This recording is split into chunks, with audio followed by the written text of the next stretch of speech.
Hello and welcome. This is a presentation on the program called Google Applied Digital Skills. It's free, it's online, self-directed, problem-based, real-world learning, and I highly recommend it, really, to anybody, not just my students, but if anybody wants to learn some skills, this is the spot to do it. When you sign up, you may have to register for the first time. I want you to join a class and join as a student, clearly.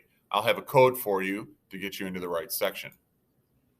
Code will be posted in the classroom. Read the screens, just checking in with you so you know that you are working in a Google space, and they will be guiding and, of course, monitoring all of your progress. This is an overview here.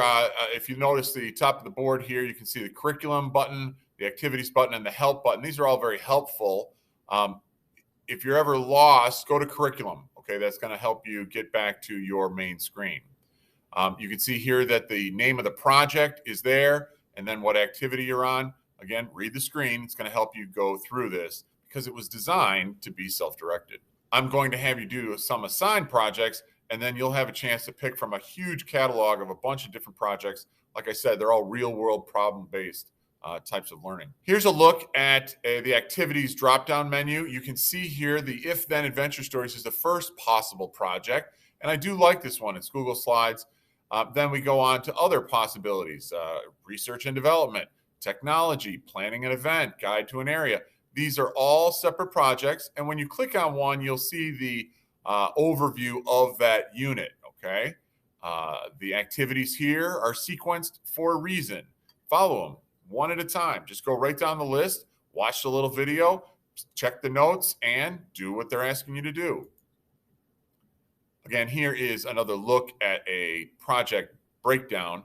It'll tell you how long they think it should take. They'll give you what grade level it's for because it really does. It goes from kindergarten all the way through adults. We'll be at the middle and high school level mostly. It talks about what skills you're going to be developing in that unit. Here's a detail for if you're interested in the actual lesson plan itself and, of course, the rubric. So again, on the screen, you'll see all kinds of menu options. Here's an overview of the If Then Adventure Stories. This is kind of like writing a book where, you go to a certain page and then you got to choose, does the character do this or do that? Similar idea. This project will take you through how to do that. It's really just a trick of when you insert a link, instead of going to a web page, you're going to go to another slide. So it's pretty easy and kind of a fun one to get us started, especially because we've got so many Google Slide skills already. Here's the rubric. Okay, we're going to use the Google rubric. I may adjust it a little bit here depending on our goals, but it's available there too. If you ever want to see how to get an A, take a look at the exemplary levels of performance.